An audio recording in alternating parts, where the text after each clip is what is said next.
নমস্কাৰ এই মুহূৰ্তত আহি পৰিছে সন্ধিয়াৰ কেইবাটাও বিগ ব্ৰেকিং নিউজ। আজি হৈছে 11 ডিচেম্বৰ। কাইলৈ পুৱা 10 বজাৰ লগে লগে প্ৰতিগৰাকী মহিলাৰ একাউণ্টত অৰুণোদয় আঁচনি 1250 টকা সোমাব। 10 তাৰিখৰ পৰিৱৰ্তে 12 ডিচেম্বৰত নতুন তাৰিখ ঘোষণা কৰিছে। আত্মকোটৰ প্ৰতিজন মহিলাৰ বেংক একাউণ্টত 10,000 কোটি টকা সোমাই দিছে মুখ্যমন্ত্ৰী ডক্টৰ হিমন্ত বিশ্ব শৰ্মাই। আপোনাৰ সমষ্টিত এতিয়ালৈকে 10,000 টকা পোৱা নাই নেকি? তেন্তে ভাল খবৰ। যদি আপুনি চৰকাৰী ঘৰৰ বাবে আবেদন কৰিছে, নিশ্চয় চৰকাৰী ঘৰৰ প্ৰথম কিস্তিৰ টকা সোমাই গৈছে। যদি এতিয়ালৈকে চৰকাৰী ঘৰৰ টকা পোৱা নাই, কমেণ্ট কৰি জনাই দিয়ক। ৰেচন কাৰ্ড থাকিলে প্ৰতিজন মহিলাই 2,000 কোটি টকা লাভ কৰিব সাহায্য। আপুনি ৰেচন কাৰ্ড থাকিলে 2,000 টকাৰ সাহায্য পাইছে নে নাই? লগতে কেইবাটাও ৰাজনৈতিক খবৰৰ লগতে অৰাজনৈতিক খবৰ যুগুত কৰা হৈছে আজিৰ দিনটোত। গোটেই অসম তথা ভাৰতৰ বিভিন্ন প্ৰান্তৰ পৰা যুগুত হৈছে কেইবাটাও ডাঙৰ খবৰ। এনেবোৰ খবৰটো পাই থাকিবলৈ চেনেলটি ছাবস্ক্ৰাইব কৰি ভিডিঅ'টো এটা লাইক কৰিবলৈ নাপাহৰিব। আজিৰ আমাৰ প্ৰথম খুবেই গুৰুত্বপূৰ্ণ খবৰ হৈছে অসমবাসীৰ বাবে এটা ডাঙৰ খবৰ। BTCৰ লাখ লাখ মহিলাৰ বাবে ডাঙৰ খবৰ আহি পৰিছে। 12 ডিচেম্বৰত BTCত মুকলি হ'ব অৰুণোদয় আঁচনি। কাইলৈ হৈছে 12 ডিচেম্বৰ। 12 ডিচেম্বৰত BTCৰ প্ৰতিগৰাকী মহিলাৰ একাউণ্টত অৰুণোদয় আঁচনি 1250 টকা লাভ কৰিব। কেৱল BTCত নহয়, ৰাজ্যৰ প্ৰতিগৰাকী মহিলাৰ একাউণ্টত অৰুণোদয় আঁচনি টকা সোমাব। আৰু এই তাৰিখত চৰকাৰে 10 তাৰিখৰ পৰিৱৰ্তে 12 ডিচেম্বৰ নতুন তাৰিখ ঘোষণা কৰিছে। প্ৰতিগৰাকী মহিলাই লাভ কৰিব অৰুণোদয় আঁচনিৰ 1250 টকা। প্ৰতিগৰাকী দৰিদ্ৰ মহিলাই লাভ কৰিব অৰুণোদয়ৰ ধনৰাশি। আজিৰ পৰা মুকলি হৈছে মহিলা উদ্যমিতা আঁচনিৰ ধনৰাশি।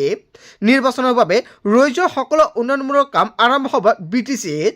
মুখ্যমন্ত্ৰী ডক্টৰ হিমন্ত বিশ্ব শৰ্মাই BTCৰ পৰাই ৰাজ্যৰ প্ৰতিগৰাকী মহিলাৰ একাউণ্টত সোমাই দিব 1250 টকা। কেৱল BTCবাসীৰ বাবেই নহয়, ৰাজ্যৰ প্ৰতিটো প্ৰান্ততে অৰুণোদয় আঁচনি টকা সোমাব আজিৰ দিনটোতে। এতিয়াই চেক কৰক আপোনাৰ বেংক একাউণ্ট। যদি একাউণ্টৰ কিবা সমস্যা আছে অতি শীঘ্ৰে সমাধান কৰক, অন্যথা কাইলৈ আপোনাৰ একাউণ্টত অৰুণোদয় আঁচনিৰ টকা নাপাব। আৰু আজিৰ ভিডিঅ'টো সকলোৱে বেছিকৈ শ্বেয়াৰ কৰি দিয়ক, যাতে সকলোৱে জানিব পাৰে কাইলৈ অৰুণোদয় আঁচনিৰ 1250 টকা লাভ কৰিব প্ৰতিগৰাকী মহিলাই। তাৰপিছত অসমবাসী ৰাজুক জনাইছো আমাৰ পৰৱৰ্তী খুবেই গুৰুত্বপূৰ্ণ খবৰ, লগতে ডাঙৰ খবৰ। চৰকাৰী পকীঘৰৰ ধন সোমাল নে আপোনাৰ একাউণ্টত? কিয়নো দৰিদ্ৰসকলৰ একাউণ্টত চৰকাৰী পকীঘৰৰ টকা প্ৰদান কৰিছে মুখ্যমন্ত্ৰী ডক্টৰ হিমন্ত বিশ্ব শৰ্মাই। বকৰ পৰা মুখ্যমন্ত্ৰীয়ে টিপিলে বুটাম আৰু লগে লগে প্ৰতিগৰাকী দুখীয়াৰ একাউণ্টত চৰকাৰী ঘৰৰ প্ৰথম কিস্তিৰ টকা সোমাই গ'ল। বুটাম টিপাৰ লগে লগে সকলোৰে একাউণ্টত সোমাল এই ধনৰাশি। চৰকাৰী ঘৰৰ প্ৰথম কিস্তিৰ টকা কিমান টকা আপুনি লাভ কৰিছে? আপুনি লাভ কৰিলে নে চৰকাৰী পকীঘৰৰ ধনৰাশি? যদি আপুনি এতিয়ালৈকে টকা পোৱা নাই, তেনে ক্ষেত্ৰত চেক কৰক আপোনাৰ মোবাইল ফোন। আপোনাৰ মোবাইলত নিশ্চয় টকা জমা হোৱা মেছেজ লাভ কৰিছে। যদি আপুনি মেছেজ লাভ কৰা নাই, তেনে ক্ষেত্ৰত বেংকত যাওক। বেংকত গ'লে যদি আপোনাৰ চৰকাৰী ঘৰৰ তালিকাত নাম আছে তথাপিও টকা পোৱা নাই, তেনে ক্ষেত্ৰত আপুনি পঞ্চায়তৰ সৈতে যোগাযোগ কৰক। নিশ্চয় আপোনাৰ একাউণ্টত চৰকাৰী ঘৰৰ প্ৰথম কিস্তিৰ টকা লাভ কৰিব। 3,85,236 গৰাকীয়ে লাভ কৰিব PMAY টকা। আৰু অৱশেষত চৰকাৰে এই টকা ৰিলিজ কৰিছে বেংক একাউণ্টত। কোনো দৰিদ্ৰ পৰিয়াল বাদ নপৰে চৰকাৰী পকীঘৰ লাভৰ পৰা। প্ৰতিটো পৰিয়ালে লাভ কৰিব 1,20,000 টকাৰ পৰা 1,30,000 টকা পৰ্যন্ত। ৰাজ্যৰ প্ৰান্তে প্ৰান্তে দৰিদ্ৰ লোকৰ একাউণ্টত সোমাই দিয়া হ'ল এই ধনৰাশি।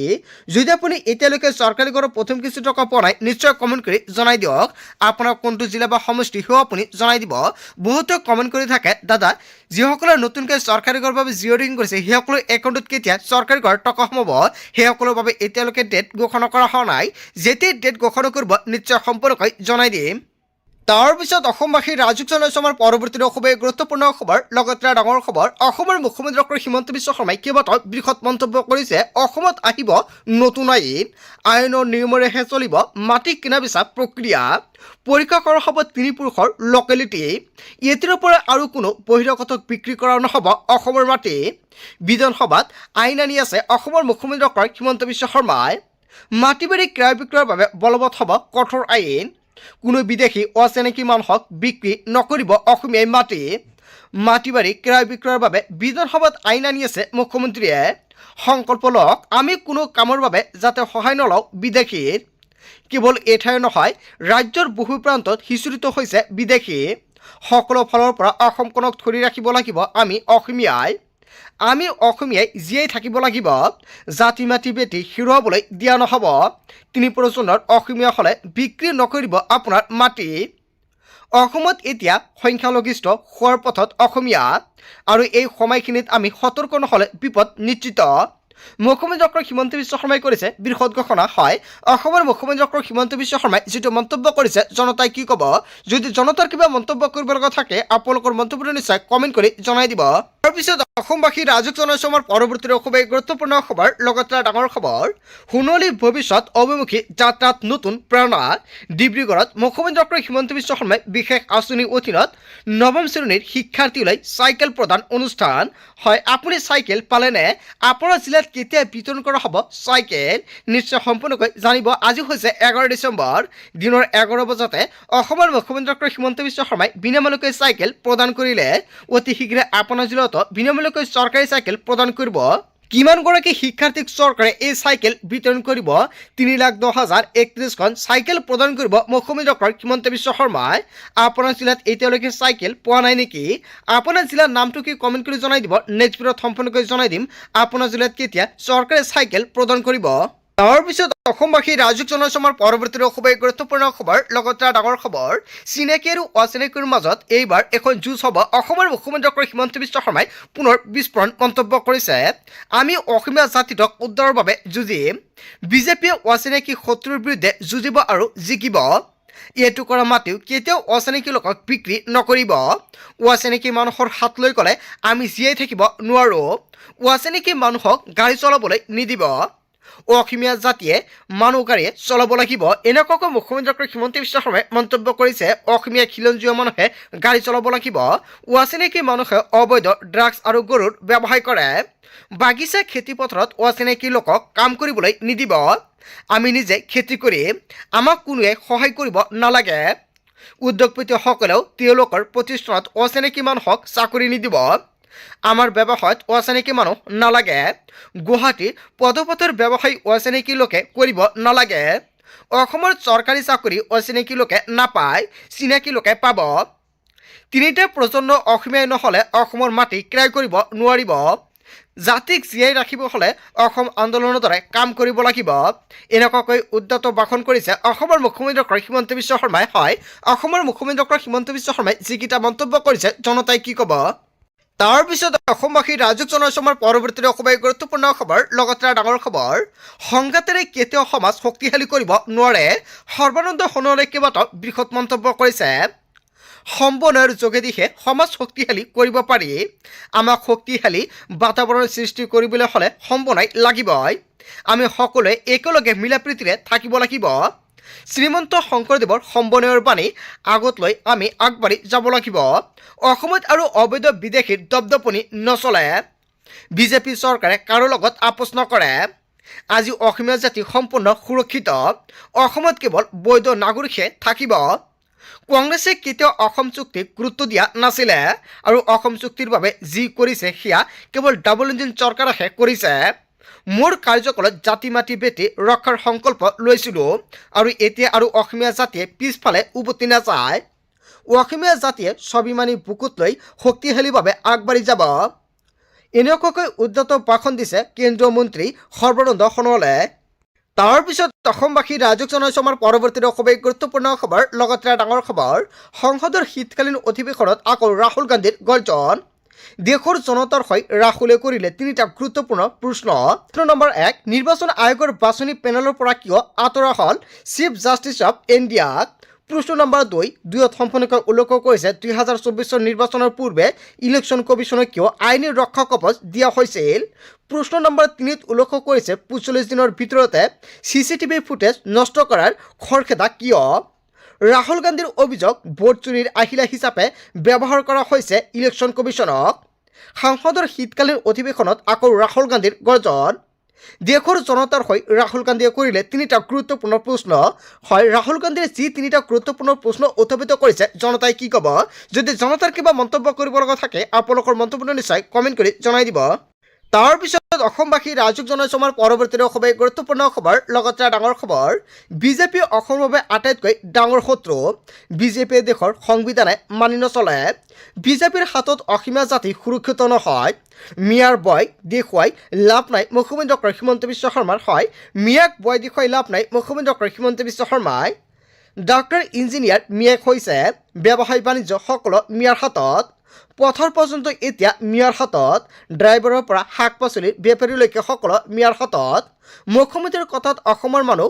লোভ নাযায় হিমন্ত বিশ্ব শৰ্মাৰ বিকল্প গৌৰৱ গগৈ আৰু লুৰিণজ্যোতি গগৈ মুখ্যমন্ত্ৰীৰ পদৰ প্ৰাৰ্থী গৌৰৱ গগৈ আৰু লুৰিণজ্যোতি গগৈ হ'ব পাৰে হিমন্ত বিশ্ব শৰ্মাৰ বিকল্প অসমত বহুতো আছে হিমন্ত চৰকাৰৰ বিৰুদ্ধে পুনৰ গজি উঠিছে ৰাজেন গোহাঁই তাৰ পিছত অসমবাসী ৰাজুক জনসমাৰ পৰৱৰ্তী খুবেই গুৰুত্বপূৰ্ণ খবৰ লগতে ডাঙৰ খবৰ চিনাকি লোক কোন অসমৰ মুখ্যমন্ত্ৰী হিমন্ত বিশ্ব শৰ্মাই কেইবাটাও ডাঙৰ মন্তব্য কৰিছে চিনাকি লোকৰ সংজ্ঞা দিলে মুখ্যমন্ত্ৰী হিমন্ত বিশ্ব শৰ্মাই কাক চিনাকি বুলি ক'ব পৰা যায় চিনাকিৰ চৰ্চাৰ মাজতে সংজ্ঞা দিলে মুখ্যমন্ত্ৰী হিমন্ত বিশ্ব শৰ্মাই যাৰ ভাষা সংস্কৃতি জন্মভূমি কৰ্ম অচিনাকি তেওঁ অচিনাকি যাৰ ভাৰতীয় বা অসমীয়াৰ লগত কোনো সম্পৰ্ক নাই যি চিনাকি নহয় তেওঁই অচিনাকিৰ সংজ্ঞা স্পষ্ট কৰি দিলে মুখ্যমন্ত্ৰী হিমন্ত বিশ্ব শৰ্মাই অচিনাকি লোক কোন বুলি অৱশেষত অসমৰ মুখ্যমন্ত্ৰী হিমন্ত বিশ্ব শৰ্মাই এনেকুৱাকৈ অচিনাকি লোকৰ সংজ্ঞা দিলে তাৰপিছত অসমবাসী ৰাজুক জনসমাৰ পৰৱৰ্তী খুবেই গুৰুত্বপূৰ্ণ খবৰ লগতে ডাঙৰ খবৰ কাইলৈ বহু প্ৰেক্ষিত 12 ডিচেম্বৰ দাখিল হ'ব জুবিন গাৰ্গৰ মৃত্যুকাণ্ডৰ প্ৰথমখন চাৰ্জশ্বিট মৃত্যুৰ 48 দিনৰ অন্তত চাৰ্জশ্বিট দাখিল কৰিব SITয়ে জুবিন গাৰ্গৰ ন্যায়ৰ অপেক্ষাত কোটি কোটি জনতা 3000তকৈ অধিক পৃষ্ঠাৰ চাৰ্জশ্বিট দাখিলৰ বাবে সাজু হৈছে SITয়ে 18/2025 নম্বৰ গোচৰৰ ভিত্তিত দাখিল হ'ব তদন্তৰ চাৰ্জশ্বিট পোহৰলৈ আহিব নাই জুবিন গাৰ্গৰ হত্যাকাৰী মুখ্যমন্ত্ৰীয়ে কোৱাৰ দৰে হত্যাকাৰী কোন মিনাজাৰ সিদ্ধাৰ্থ নে শ্যামকানু মহন্ত সন্দীপন গাৰ্গ নে শেখৰজ্যোতি গোস্বামী নে অমৃত প্ৰভা এজন হত্যাকাৰীৰ বিপৰীতে কোন চাৰিজনে কৰিছিল সহায় চাৰ্জশ্বিটত পোহৰলৈ আহিব হত্যাকাৰীসকলৰ তথ্য 50জনতকৈও অধিক জেৰা চলাইছিল SITয়ে 150ৰো অধিক লোকৰ পৰা SITয়ে সংগ্ৰহ কৰিছিল ভাষ্য SITৰ পিছত 18 তাৰিখে ছিংগাপুৰ আৰক্ষীয়ে দাখিল কৰিব চাৰ্জশ্বিট কাইলৈ বহু প্ৰতীক্ষিত 12 ডিচেম্বৰ আৰু 12 ডিচেম্বৰত কি হ'ব নিশ্চয় জানিব পাৰিব তাৰ পিছত অসমবাসী ৰাজুক জনসমাৰ পৰৱৰ্তী খুবেই গুৰুত্বপূৰ্ণ খবৰ লগতে ডাঙৰ খবৰ আল্লাহৰ ঘৰ বাবৰি মছজিদ নিৰ্মাণ হ'বই সকলো বাধা বিঘিনি নেওচি আমি বাবৰি মছজিদ নিৰ্মাণ কৰিম আমাক বাবৰি মছজিদ লাগিবই বাবৰি মছজিদ নিৰ্মাণৰ বাবে কোটি কোটি টকা পইচা মুছলমানে দিছে আৰু মছজিদ নিৰ্মাণৰ বাবে ভাৰতৰ বিভিন্ন প্ৰান্তৰ পৰা পোৱা গৈছে বৰঙণি কেৱল এয়াই নহয় অত্যাধিক ৰূপত নিৰ্মাণ কৰা হ'ব নতুন বাবৰি মছজিদত থাকিব মেডিকেল কলেজ হাস্পাতাল পাৰ্ক লাইব্ৰেৰী 300 কোটিৰ অধিক টকা ব্যয় সাপেক্ষে নিৰ্মাণ কৰা হ'ব বাবৰি মছজিদ নিৰ্মাণৰ নেতৃত্বত হুমায়ুন কবিৰ এতিয়ালৈকে বৰঙণি উঠিছে প্ৰায় 3 কোটিৰ অধিক টকা আৰু পশ্চিমবংগৰ মুৰ্ছিদাবাদত নিৰ্মাণ হ'বলৈ গৈ আছে নতুন বাবৰি মছজিদ টকা গুনি গুনি বাগৰি পৰিছে নিৰ্মাণ কমিটি টকা গুনিবলৈ ব্যৱহাৰ কৰা হৈছে মেচিন 30জনতকৈও লোকে দিনে ৰাতিয়ে গুনি আছে টকা বাবৰি মছজিদ নিৰ্মাণৰ বাবে এতিয়া টকাৰ বৰষুণ হৈছে ভৰ্তি হৈ আছে ইটৰ পাছত আনটো টংচন বক্স ভৰ্তি হৈ পৰিছে এটাৰ পিছত আন এটা ডোনেশ্যন বক্স যোৱা 6 ডিচেম্বৰত শিলান্যাস কৰা হৈছিল বাবৰি মছজিদৰ আৰু আল্লাহৰ ঘৰ বাবৰি মছজিদ নিৰ্মাণ হ'বই এনেকুৱা এটা বিগ ব্ৰেকিং নিউজ আহি পৰিছে বন্ধু বান্ধৱীসকল গোটেই অসম তথা ভাৰতৰ বিভিন্ন প্ৰান্তৰ পৰা যুগুত হৈছে কেইবাটাও ডাঙৰ খবৰ এনেবোৰ খবৰ নিতৌ পাই থাকিবলৈ চেনেলটি ছাবস্ক্ৰাইব কৰি ভিডিঅ'ৰ এটা লাইক কৰিবলৈ নাপাহৰিব সো থ্যাংক ইউ ফৰ ৱাচিং ফুল ভিডিঅ'